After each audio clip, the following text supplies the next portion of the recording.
PK Claus here. Today I want to tell you about this Slopehill hair dryer.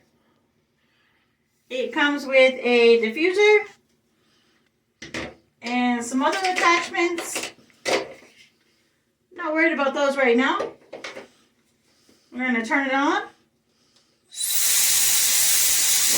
And it blows out some air like it's supposed to. You can choose your temperature. It makes it a little warmer. We'll go with the lowest setting right now. And you just dry your hair. Like a regular hair dryer.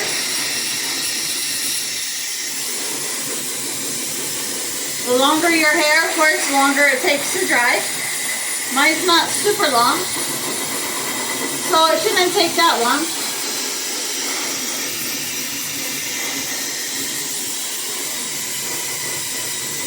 And there you go.